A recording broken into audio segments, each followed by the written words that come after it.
Well, dear Johan, dear Detlef, dear Wolfgang, good afternoon, and of course, good afternoon to all of you, and thank you for the warm welcome. It is always good to be in Berlin. Just over 36 years ago, on a now famous night in November, NATO Secretary General Manfred Wörner jumped in his car and drove through the night to Berlin. In the rush, he forgot to tell his staff in Brussels where he was going. Manfred was heading home to Germany to join the crowds celebrating the fall of the Berlin Wall. Today, a section of the wall stands at NATO headquarters. It was a barrier to keep people in and ideas out. And now it is a monument to the force of freedom, a reminder of the power of unity and a lesson that we must stay strong, confident and steadfast. Because the dark forces of oppression are on the march again. I'm here today to tell you where NATO stands and what we must do to stop a war before it starts. And to do that, we need to be crystal clear about the threat. We are Russia's next target. And we are already in harm's way. When I became NATO Secretary General last year, I warned that what is happening in Ukraine could happen to allied countries too. That we had to shift to a wartime mindset. This year we took the big decisions to make NATO stronger. At the summit in The Hague, allies agreed to invest 5% of GDP annually in defence by 2035. We agreed to increase defence production across the alliance. And we agreed to continue our support to Ukraine. But this is not the time for self-congratulation. I fear that too many are quietly complacent. Too many don't feel the urgency. And too many believe that time is on our side. It is not. The time for action is now. Allied defence spending and production must rise rapidly. Our armed forces must have what they need to keep us safe. And Ukraine must have what it needs to defend itself. Now. Our governments, parliaments and our citizens have to be in this together. So that we can continue to protect peace, freedom and prosperity. Our open societies, our free elections and a free press. We must all accept that we must act to defend our way of life now. Because this year, Russia has become even more brazen, reckless and ruthless towards NATO and towards Ukraine. During the Cold War, President Reagan warned about the aggressive impulses of an evil empire. Today, President Putin is in the empire-building business again. He is throwing everything he has at Ukraine, killing soldiers and civilians, destroying the havens of humanity, homes, schools and hospitals.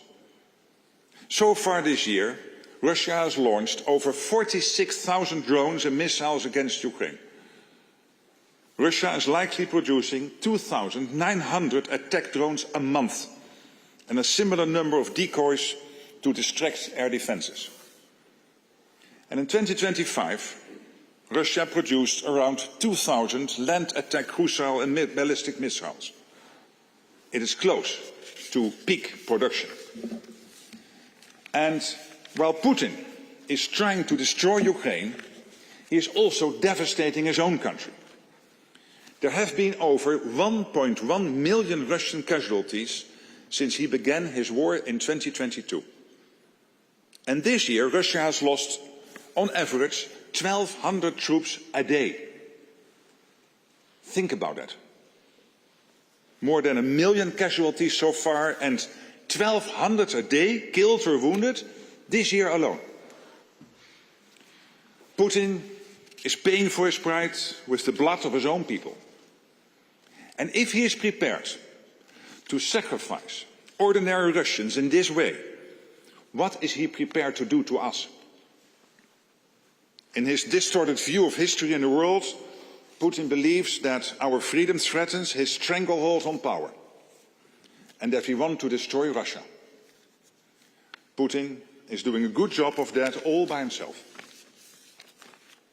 Russia's economy is now geared to wage war, not to make its people prosperous. Russia is spending nearly 40% of its budget on aggression, and around 70% of all machine tools in Russia are used in military production. Taxes are going up, inflation has skyrocketed, and petrol is rationed. Putin's next presidential campaign slogan should be "Make Russia weak again."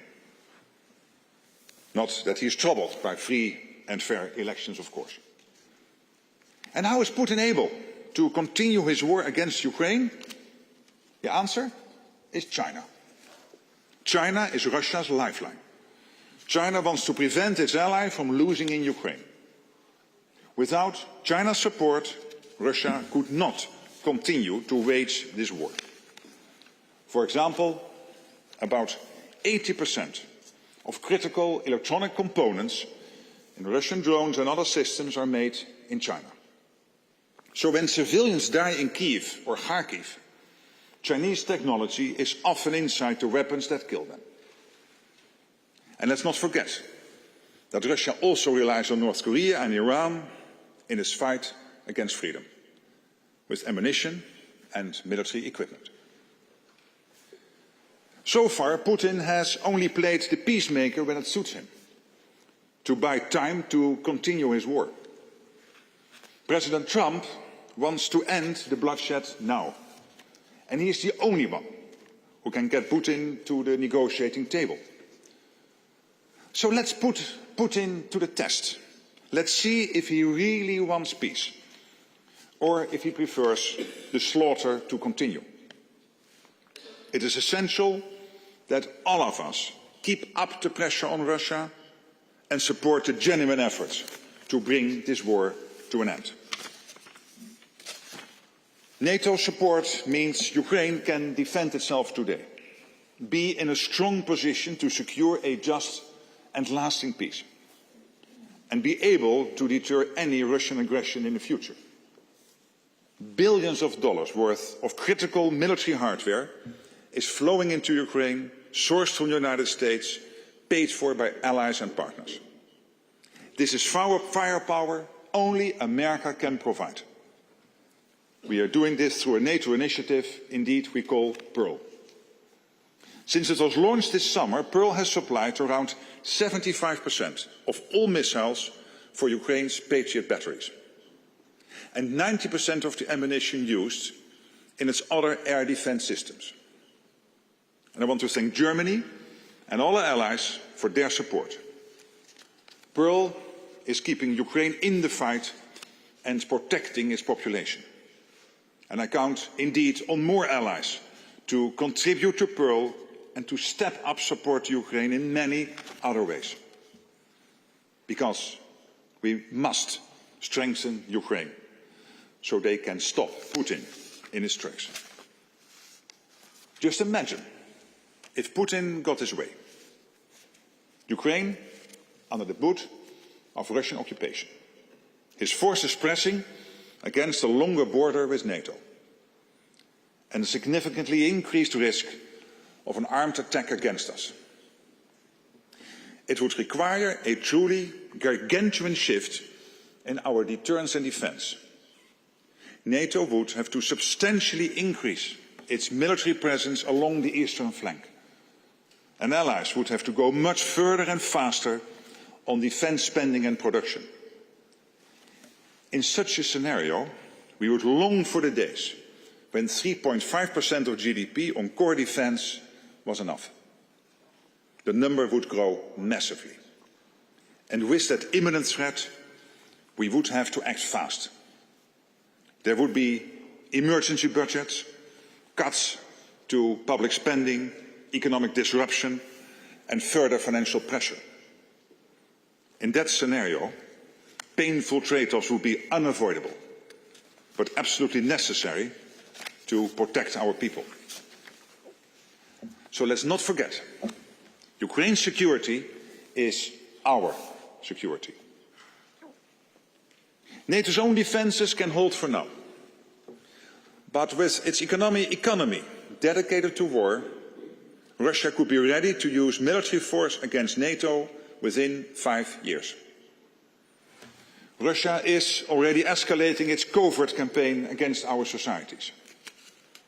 Russia's list of targets for sabotage is not limited to critical infrastructure, the defence industry and military facilities. There have been attacks on commercial warehouses and shopping centres, and explosives hidden in parcels. And Poland is now investigating sabotage against its railway network.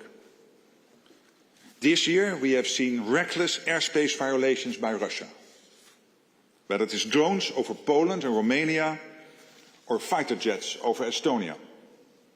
Such incidents put lives in danger and raise the risk of escalation. And while we often think of the risk primarily in terms of our eastern flank, Russia's reach is not limited to land. The Arctic and the Atlantic are additional avenues. A reminder yet again of why this alliance has been so crucial for so many years on both sides of the Atlantic. So we are working together to ensure the safety and security of all allies, on land, at sea and in the air. We have increased our vigilance and strengthened our deterrence and defence along the eastern flank with Eastern Sentry. And we continue to protect our critical infrastructure at sea with Baltic Sentry. NATO's response to Russia's provocations has been calm, decisive and proportionate. But we need to be prepared for further escalation and confrontation. Our enduring commitment to NATO's Article 5, that an attack on one is an attack on all, sends a powerful message.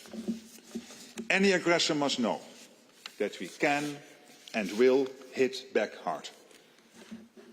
And that is why we made the crucial decisions in The Hague on defence spending, on production and support for Ukraine. And yes, we are seeing important progress. Look at ammunition production. We have seen a 6-fold increase in European production of 155mm artillery shells compared with 2 years ago. I visited a new factory in Germany, in Unterlüß, this year, which plans to produce 350,000 artillery shells a year. Germany is fundamentally shifting its approach to defence and industry to increase defence production. And the investments Germany is making in its armed forces are extraordinary. Around 152 billion planned for defence by 2029, 3.5% of its GDP by 2029. Germany is a leading power in Europe and a driving force in NATO. German leadership is essential for our collective defence. Its commitment to doing its fair share for our security is an example to all allies. We need to be ready, because at the end of this first quarter of the 21st century, conflicts are no longer fought at arm's length.